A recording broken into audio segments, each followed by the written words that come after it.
Hey everyone, my name is Jack. Welcome back to the channel. I'm a 23-year-old real estate investor and soon-to-be attorney, and on this channel I cover a variety of topics as they relate to real estate, investing, the markets, and pretty much everything as it has to do with personal finance. So if you like that sort of content, be sure to have a look around the channel, and if you like what you see, be sure to subscribe. But today marks the beginning of the new year, 2021, and it's also the first of the month, which means it's time for another episode of my Road to $1 Million in Net Worth series, where I'm documenting my progress as I attempt to reach a $1 million net worth and a $30,000 per year passive income by the time I'm 30. Every single month, I break down my progress from the previous month, and I show you changes in my assets and liabilities, and if I've paid down any debt or added new debt or changed my assets in some way. I do a full breakdown every single month on the first, so definitely subscribe so you see my progress or lack thereof, and you can learn from the steps that I'm taking. Granted, this isn't financial advice, but hopefully it gives some helpful perspective. But today also marks the 1-year anniversary of me posting my very first video on this channel. I like to think that my content is consistently getting progressively better as I learn more about the YouTube game, as I get better at video editing and creating quality content and in finding topics that are interesting to my viewers. But I've also met some pretty interesting people along the way already, even though I'm only into my first year. So I've really enjoyed this process and want to kind of give you a high-level look at how I did this year. And I actually was able to make a little bit of money on YouTube despite not having 1,000 subscribers yet, which is one of the prerequisites for actually monetizing if you want to get ad revenue. So I'll explain that in a minute, but 2020 was clearly a very difficult year for the vast majority of people for one reason or another, with the big reason being the obvious pandemic, which has really triggered a sort of domino effect for many people, whether it be health problems leading into economic problems, losing a job, lots of different problems associated with this pandemic. And all I can say is that I'm thankful for the opportunities that I do have, that I can continue to put out content on YouTube, and that I can continue to try and work towards my goals even during these harsh times. I suppose I could say I was helped by the fact that I was already in school and I was finishing up law school, which I just finished this last month, so that's good, and it was pretty easy to pivot into virtual law school. Not that it was any better than in-person law school. I would definitely argue that it was much worse, but that's beside the point. The fact of the matter is I could continue moving forward with many of my goals despite the pandemic. But as for the channel, I have consistently gained subscribers, and I thank all of my subscribers for that. I ended the year with just over 600 subscribers, which is really exciting since, again, I started with nothing just a year ago, and I'm already up to 600 people who have blessed me with their trust and their subscription, which is really awesome and really encouraging to keep trying to push out more quality content through the next year as well. Ideally, I'll reach 1,000 subscribers sometime in the next few months, but we'll see. The YouTube algorithm is not really something completely in my control. I can try to guess what it wants, but ultimately, if it's going to push things to other people, I just got to make sure that I'm putting out good content that people will watch, and then hopefully YouTube, after that, will push it to other people. But even though I'm technically not monetized on YouTube yet, I did make a little bit of money through the platform, and that's through affiliate links that I have pretty much always down in the description below, usually for free stocks from Webull and Robinhood, but also for M1 Finance and a couple other things along the way. So definitely take a look down there if you haven't already. So I was able to make a little bit of money from those, and in total I actually made just over $200 from my affiliate links, with $200 of that coming from M1 Finance because a couple people signed up for M1 Finance accounts and ended up funding their accounts. And to those people, I say thank you, and hopefully you got a great brokerage out of it as well, which is the goal of any of my affiliate links. But I try to pick things that are clear wins for the person who is signing up for them, mainly that there's no super high barrier to entry or there's no price tag ideally, and it's just a free platform that you can check out. And if you do check it out, then I get some sort of kickback. That's great. And I'm going to try to keep it towards that in the future as well, and hopefully you guys can get some value out of that. But otherwise, I did make a little bit of money from Amazon affiliate links as well, mainly to my own book right here sitting behind me, the One Property Retirement. So thank you to everyone who has bought that book and has left a review on Amazon. Your support is very much appreciated, and I hope you get some good value out of the book as well, or at least you already got great value out of it. And if you did and didn't leave an Amazon review, I would highly appreciate that as well. So you might think, great, wow, you made a couple $100 on YouTube with less than 1,000 subscribers, which is great, and it's pretty awesome that I was even able to do that, but it does come at a cost since I paid a few $100 for this camera and some money for this light stand as well. I already had this microphone, thankfully, so it didn't have to come anything out of pocket there, but I ended up being net negative on the year, which is unfortunate. But hopefully over this next year, I can start making a little bit more money on YouTube, which would be great because then I could start investing in better equipment and also some more editing products as well, since I am doing everything myself and it can be kind of difficult with some tools, and I have to do workarounds. And don't get me wrong, it's not like it's impossible, but it would be nice to have a little bit of extra money coming in to where I could upgrade the channel even more. But thank you to everyone who has supported the channel, who's subscribed, who's liked my videos, and especially to those of you who've been here since the beginning. You guys took a chance on a completely new channel, which is awesome, and I appreciate that so much. And it's very encouraging moving on into the next year. And it really is a fun process. I do like trying to articulate complicated ideas, or sometimes not complicated ideas too, and just things that I heard and want to dive deeper into and learn more about those. Creating content on YouTube has been really great for forcing myself to really learn a lot about specific issues that hopefully will help me long-term financially. And I want to help others financially as well by learning about those similar topics. But anyways, that's enough rambling. You're probably here for the numbers, so I'll go over them now. As a reminder, last month we were at $76,707.72 in net worth. Let's start with the good stuff, the assets. I did make a couple of significant changes. For one, I completely sold out of my Vanguard index funds outside of my IRA. My IRA is still passive indexes. I'll probably leave that for the long term like that. But as for my taxable Vanguard account, that is currently empty,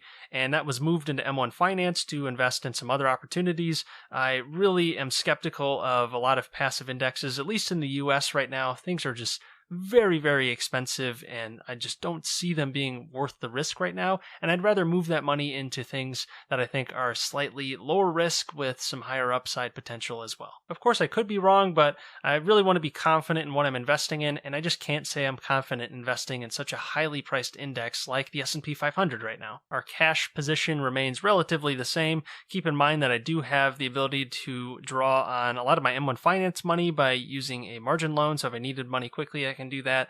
And we also have our HELOC, which I'll get to in a second. But I also added our stimulus checks here, so that will eventually add to our cash position as well. I'm not really sure what we're going to do with that exactly. Probably just pay down some debt, or maybe use it for a potential real estate purchase, as I'll also get to in a second. But we'll each be getting 600 newly printed dollars from the Fed, unless, of course, the government retracts its offer for the stimulus checks. But I think they've already started distributing them, so hopefully we'll get ours soon. But that's pretty much on the asset front, which leaves us at the total of $390,218.37 in assets.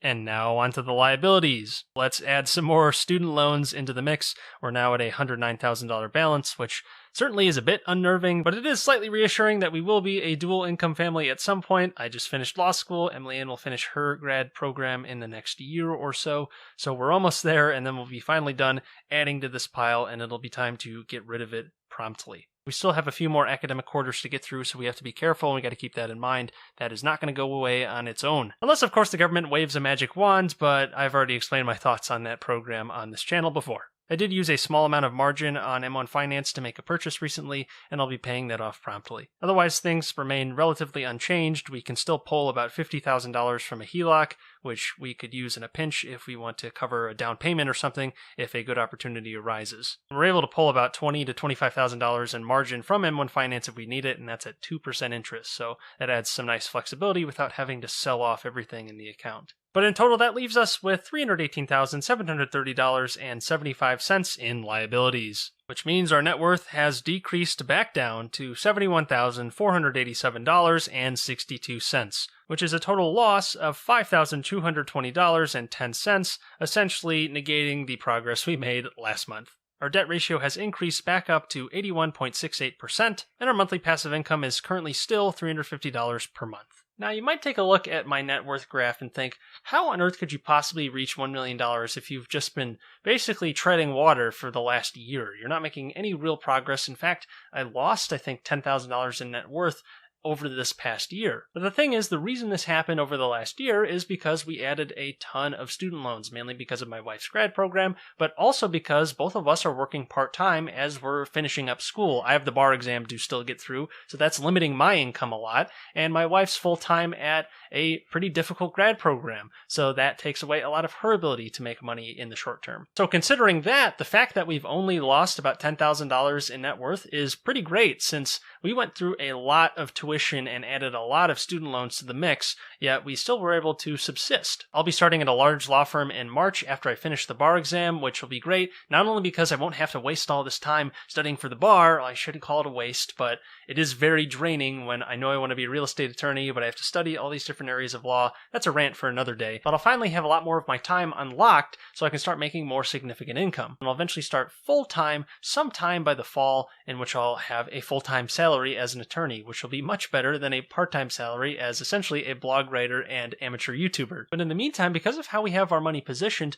we're still able to take advantage of a potential real estate deal if it comes up. In fact, I just made an offer on a couple properties over the last week, so we could be getting under contract sometime soon if I start seeing good deals, and I actually can get one under contract, of course. As I've covered on the channel before, supply in pretty much every market is drastically lower than it normally would be, partly because of forbearance and the strange situation we have with government programs and the pandemic, but that doesn't mean that good deals aren't out there. They just can take a very long time to actually find and get. But if we can get another deal under contract, that'll increase our passive income, which can then be used to buy more investments without us actually having to work for that money, or at least work directly for it like a typical job. So if I find a good deal in the next month or two, that would be fantastic. It would also make for some good content, which I will be sure to bring you along the way if I actually end up closing on our second rental property. That's one of my top goals for the first half of 2021. I'd like to get a second rental property, probably in Indianapolis. That's where I'm still shopping and where I still like the fundamentals overall of the market, even though there's a lot of hardship in pretty much every market across the country right now. But I guess the ultimate point is patience, I guess. I know I'm going to be able to make a lot more money over this next year compared to last year, mainly because I don't have the school burden in front of me. That just took up a ton of time, and you're not getting paid for that in the short term. It should make investing a lot more exciting because I'll have a lot more money coming in and a lot more money to thus invest, and it won't be as stressful as having to carefully position debt, since when you're using debt, that's adding a lot of risk to the proposition. But if I have more money coming in from a stable job, that is much easier to invest with since you don't have that debt risk hanging over your head. We'll also be able to pay off a good amount of debt to put ourselves in a slightly better cash flow position where we won't have so many debt payments going to things like student loans that aren't really collateralized to anything physical like a piece of real estate. And you know what? You never know if tomorrow will be the day that my YouTube channel takes off. Whatever the case, I'll be sure to keep you posted on all of my progress as I attempt to reach my $1 million target net worth by the time I am 30 and to $30,000 per year in passive income by the time I am 27. So I've got 4 years for that one. That one, frankly, should be much more achievable than the $1 million one. That'll be a much harder goal to reach, but it should be exciting nonetheless, and I will be sure to document the whole thing. Unless, of course, the Fed comes in and just devalues the dollar into nothing, and then being a millionaire is worthless by that time. Hopefully that's not the case. I'll assume it's not. But anyways, that's all I've got for today. If you like this video, please like it, since that would help the channel out a lot. And if you like this concept and this series and you want to see more of it, definitely subscribe, since I put out a new episode of this series every single month on the first of the month and would not want you guys to miss out on that. But I do a lot of investing related content and things about personal finance. So if you like that sort of content as well, be sure to subscribe. But until next time, take care.